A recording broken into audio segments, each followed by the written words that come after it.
Making an imperfect choice is almost always better than not making a choice at all. When you make a decision, even if it's imperfect, you're taking control. Even if the decision is to wait, you're deciding, you're taking control. You're owning it. You're reclaiming your agency. You're saying, this is my life, and I'm not handing the reins to anyone else. And when you start making choices like that, whether it's in your dating life, your marriage, or your business, you'll notice something really amazing. That anxiety starts to fade. That dissatisfaction starts to shift. Because now, instead of being stuck in uncertainty, you're actively shaping your future. Welcome to Beyond Success, the podcast for high achievers seeking deeper meaning, fulfillment, and purpose.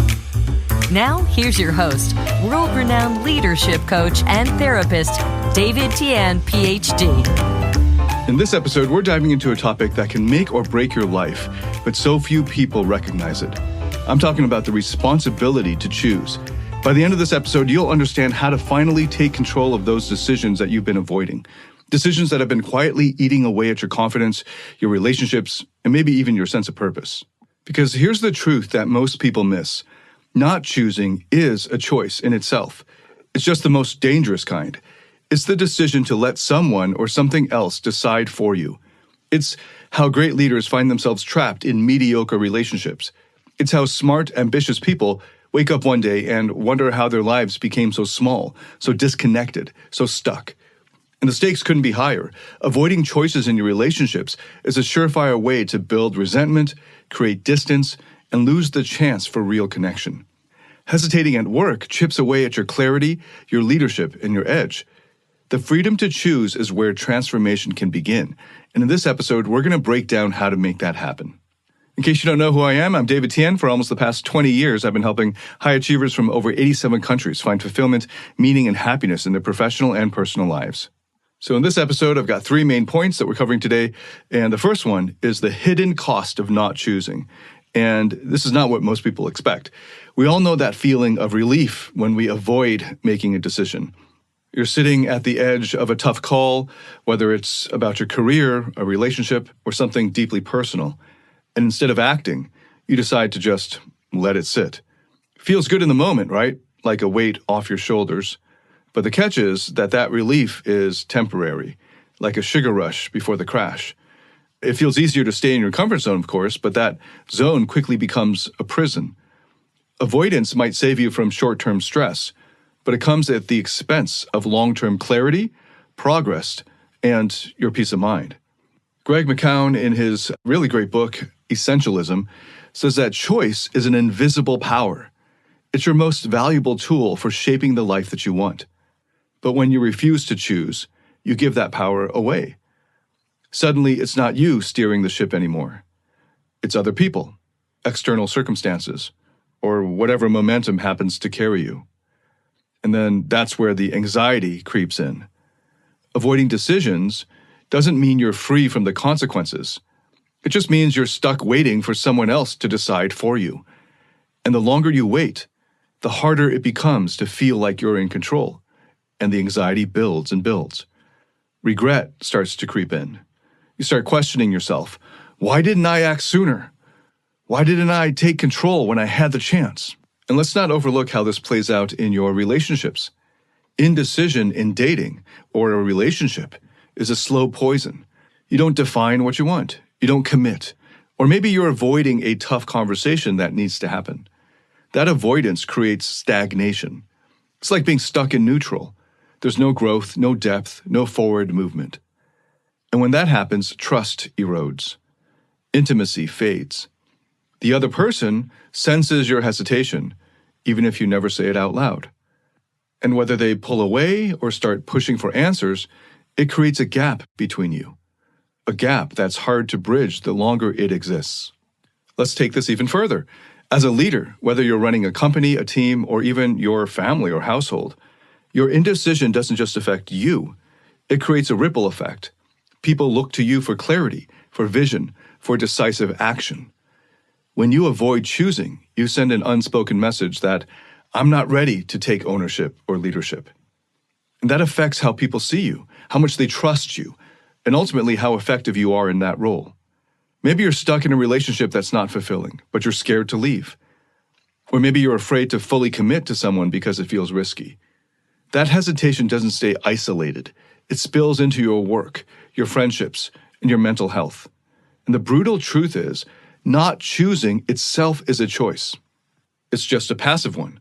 And passive choices come with massive costs.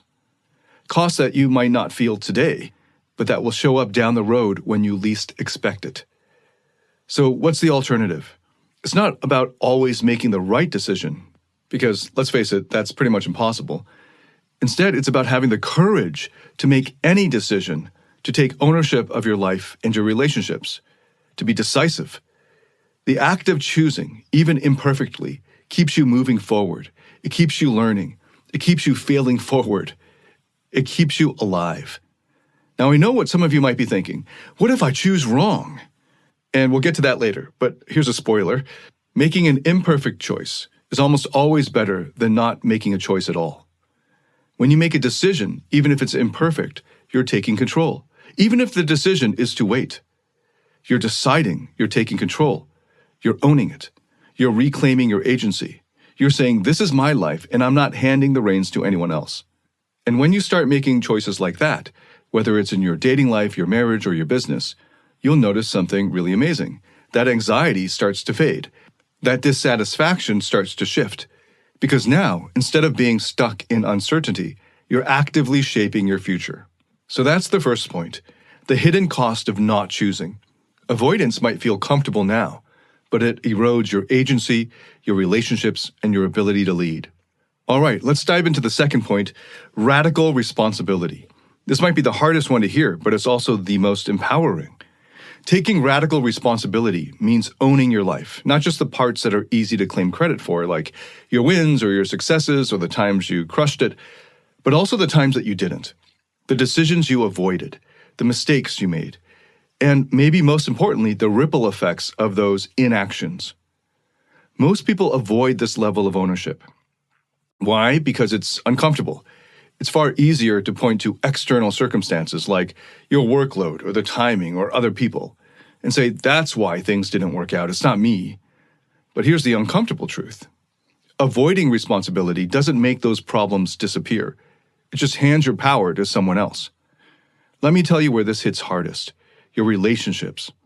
Whether it's dating, marriage, or something in between, the biggest problems usually come down to one thing. People not taking ownership of their own role in what's happening. Let's say you're avoiding commitment because you're scared of making the wrong choice. Or maybe you're already in a relationship, but you've been dodging the tough conversations about boundaries, about expectations, about your needs, about the stuff that really matters in a relationship. You convince yourself that staying quiet or staying passive is better than rocking the boat. But the problem with that is that avoidance is not neutral. It creates distance. It breeds resentment. When you fail to step up and take responsibility for your own part, your own choices, your own silence, your own hesitation, you're leaving the other person to carry the weight of your indecision. And that weight eventually crushes the trust that's there. Now, this isn't about beating yourself up. It's not about looking back and saying, I screwed up, or I should have done better. That's just another way of avoiding responsibility. By focusing on the past instead of what you can do now. Taking radical responsibility means saying, this is my own life, these are my own choices, and I'm owning all of it, the good, the bad, and the messy. Let me share an example. A client of mine, let's call him James, came to me after his marriage had fallen apart. He'd been blaming his ex-wife for years, saying she was the one who refused to work on things. But as we dug deeper, James started to see something really uncomfortable for him. He'd been avoiding tough conversations for years. He didn't want to talk about his feelings. He didn't want to admit when he was unhappy. And he definitely didn't want to hear what she had to say when she was upset. And instead, he just stayed quiet. He kept his head down, grumbling about it, of course, but silent. He thought he was keeping the peace. But what he was really doing was avoiding responsibility. When James finally started taking ownership of his actions and his inactions, something really shifted. He couldn't go back and fix his marriage, but he started showing up differently in his life. He rebuilt his relationship with his kids. He started dating again, this time with clarity about what he really wanted, and the courage to put it out there, to express it. That's the power that comes from taking radical responsibility for your own life. It's not about being perfect or never messing up. It's showing up fully, honestly, and without making excuses. Now, let's talk about how this applies to leadership. When you're in a position of power, whether it's at work or in your personal life, people look to you for clarity, for direction, for confidence. But the thing is, if you're not owning your own choices, no one else will either. If you're dodging responsibility, your team, your family, your partner, they'll feel it, and they'll start to lose trust, not just in you, but in the vision that you're trying to lead them toward. So they won't be driven to pick up the slack. Radical responsibility means saying, this is my own decision. I own it, and I'll own whatever happens because of it. It doesn't mean you have to know everything or never make mistakes. It just means you're willing to take the lead even when it's hard. And that kind of ownership is magnetic to other people. It builds trust. It strengthens relationships. People don't expect perfection. What they want is integrity. They want you to show up and take responsibility for what you can control, even when things don't go as planned. So how do you start? First, stop blaming others. Stop pointing fingers at your circumstances, at the people around you, at the past. None of that is useful now. Second, take a hard look at the areas where you've been avoiding responsibility. Where have you been passive? Where have you been waiting for someone else to make the call, or for the circumstances to force you into one or the other decision? And third, take one step toward ownership today. Have the conversation you've been avoiding. Make the decision that you've been putting off, even if it gets messy, even if it's imperfect. Because the truth is, radical responsibility isn't about control. It's about freedom. The freedom to live your life fully on your own terms, without waiting for anyone else to decide for you.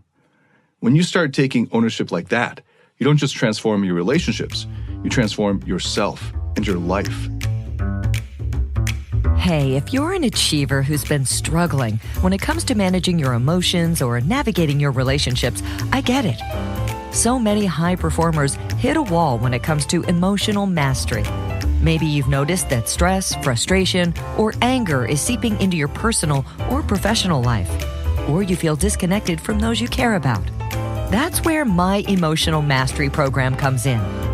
It's based on peer-reviewed, evidence-based therapeutic methods to help you find happiness, love, and real fulfillment. Learn how to break free from the emotional roller coaster and start thriving in every area of your life. You can find out more at davidtianphd.com/emotional mastery. That's DAVIDTIANPHD.com/emotional mastery. All right, let's get into the third and final point, the unconscious resistance to choosing. And this is where it gets really deep, which I love. Because while on the surface it might seem like we avoid choices out of laziness or indecision, there's actually a much bigger story playing out underneath psychologically. So here's the reality. Every choice we make carries weight. With the freedom to choose comes responsibility, not just for the outcome, but for the fact that we had the power all along. That realization can be terrifying. Irvin Yalom, one of the greatest figures in psychotherapy, especially in what he calls existential therapy, calls this the existential anxiety of freedom. On the surface, freedom sounds amazing. Who wouldn't want to be free to choose their own path? But when you dig deeper, freedom comes with a price, responsibility. If you choose, you're accountable for what happens. If things go wrong, there's no one else to blame. For many people, this responsibility feels too heavy to carry. So instead of embracing freedom, they push it away. They convince themselves that circumstances, other people, or the universe are calling the shots. It's not my fault, they tell themselves. I didn't have a choice. This mindset creates a comforting illusion that we're not really in control, so we're not really responsible. But here's the truth. The more you resist your freedom, the smaller your life becomes. And let's talk again about where this shows up most powerfully in your relationships, your intimate relationships, or your close relationships. Have you ever avoided a decision in your relationship because it felt too risky? Maybe you stayed in a relationship long after you knew it wasn't working. Or maybe you avoided fully committing to someone you cared about because you were scared of what might happen if it didn't work out. Underneath those fears is what Yalom calls death anxiety. This doesn't mean that you're consciously thinking about death every day, but that it's there in the background, shaping how you live and determining your life because of that fear of death. When you make a big choice, especially in an intimate relationship, you're facing the possibility of loss. The death of the relationship if it doesn't work out. The death of an idealized version of your future. Even the death of who you thought you were before you made that choice. And for some, that's way too much. They'd rather stay stuck in indecision, where things feel safe, than risk facing the pain of that loss. But the irony is, avoiding choices doesn't protect you from loss. Loss is inevitable. Whether you choose to act or stay passive, things will change. Relationships will shift. Opportunities will pass you. Life will keep moving. The only way to overcome this fear is to confront it head on. And this is where therapeutic coaching can make a huge difference. One of the most powerful tools that I use with clients is internal family systems therapy, or IFS therapy. It's the best overall evidence-based therapeutic method that I've come across, and I am now a level 3 certified practitioner in it. If you're not familiar with it, it probably means you haven't been listening to a bunch of my episodes because I often mention IFS therapy. IFS therapy helps you explore the different parts of yourself, the conflicting thoughts, the conflicting emotions or beliefs that shape how you act. For example, you might have one part of you that's desperate to commit to your partner, but another part of you that's terrified of getting hurt. And maybe a third part of you is screaming, "Don't make the same mistake again." And through IFS, you can start to understand these parts of yourself, where they come from, what they're trying to protect you from. And often the fear of choosing comes from a wounded part of yourself, like maybe a younger version of you that experienced rejection or failure and decided never again. When you work with these parts, something really incredible can happen. You start to see your fears for what they are. Not roadblocks, but signals with positive intent. Instead of letting those fears control you, you can listen to them, process them, open up to them, welcome them, embrace them, and then move forward with clarity and confidence. This kind of self-awareness completely changes everything for you. It allows you to reframe the act of choosing as an opportunity, not a threat. Let me explain what I mean by that. When you choose, you're stepping into growth. Every choice you make, whether it works out perfectly or it blows up in your face, can teach you something valuable.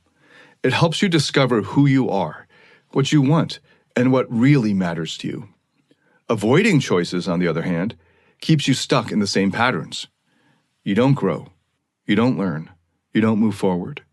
This reframing is crucial. Instead of seeing choice as a source of anxiety, start seeing it as a gift, a chance to take ownership of your life and to experience that freedom that comes from it, a chance to create the relationships, the career, and the future you really want. So how do you put this into action? I'll give you 3 simple steps. The first step is to cultivate self-awareness. Start paying attention to where you're avoiding choices in your life. What decisions have you been putting off? What fears come up when you think about making those decisions? Write them down. Name them. Awareness is the first step to breaking free from unconscious resistance. Okay, the second step is to process your fear. Don't try to push away your fear or to repress it or suppress it. Instead, sit with your fears. Ask yourself, what am I really afraid of here? Is it the fear of failure? Is it the fear of loss? The fear of vulnerability? The fear of what? Once you identify the fear, you can start to work with it. And this is where tools like IFS therapy come in really handy. By exploring the parts of you that are resisting, you can start to heal those wounds and make decisions from a place of strength, not fear. The third step is to choose growth over comfort. The next time you're faced with a decision, ask yourself, does this choice move me toward growth, or does it keep me in my comfort zone? Then choose growth, even if it's uncomfortable, even if it's messy. Because the truth is, growth is rarely comfortable, but it's the only way to live a life that's truly yours. When you start embracing your freedom to choose, you'll notice something incredible happening in your life. The fear that once held you back starts to fade. The indecision that kept you stuck starts to dissolve, and you begin to feel a sense of clarity and power that can only come from owning your life. By the way, I have a free masterclass on how to make intelligent decisions, how to make wise decisions. If you go to my webpage, davidtianphd.com, there's a quiz and assessment. It's like 5 questions or something like that. If you go through that quiz assessment, it'll give you access to the suite of free masterclasses, which will include how to make smart decisions, which includes a really powerful meditative process. All right, let's take a moment to bring it all together. We've explored 3 powerful ideas today. First, the hidden cost of not choosing, how avoiding decisions might feel like a relief in the moment, but over time, it erodes your confidence, your relationships, your ability to lead. Second, we talked about radical responsibility, taking full ownership of your actions, your inactions, and the ripple effects that they can create. Finally, we uncovered the unconscious resistance to choosing, the deeper psychological barriers like fear of freedom, fear of loss, and especially the fear of death that keeps us stuck in avoidance of life. Now, let me illustrate how all this plays out in real life. I worked with a client, call him Alex. He was a successful tech executive, and from the outside, his life looked perfect. Wealth, status, respect, all of that. But on the inside, he was struggling. His personal relationships were falling apart. His marriage had ended in a messy divorce. And even though he was dating again, nothing seemed to stick. Alex came to me because he felt trapped. He'd been avoiding serious relationships, telling himself it was because he wanted to focus on himself. But the truth was deeper. He was terrified of making another bad choice. He was still suffering from the pain and disappointment of his divorce. So instead of choosing anew, he stayed in limbo, keeping things casual and never really committing. As we worked together, Alex started to see how his avoidance was costing him, not just in his dating life, but everywhere. His hesitation showed up at work, delegating key decisions to others, avoiding tough conversations with his team. It even showed up in his friendships, where he kept people at arm's length, afraid to let them in. Through our sessions together, we uncovered the unconscious resistance driving his behavior. He realized he wasn't just afraid of making the wrong choice. He was afraid of the responsibility that came with committing to any choice. It was the existential fear of freedom that Yalom talks about, the weight of owning your decisions and their consequences. With this awareness, Alex started to shift inside. He stopped blaming his past, his ex, or his circumstances. He started owning his own choices, no matter how small. He committed to one relationship, and for the first time in years, allowed himself to be vulnerable to her. And surprisingly to him, his personal growth spilled over into every part of his life.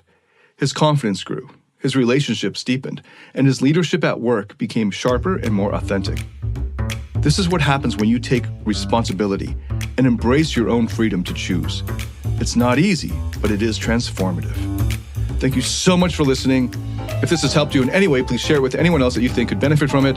If you have any comments whatsoever, I'd love to hear your feedback. Leave a comment or send me a message, and I look forward to welcoming you to the next episode. Until then, David Tian, signing out.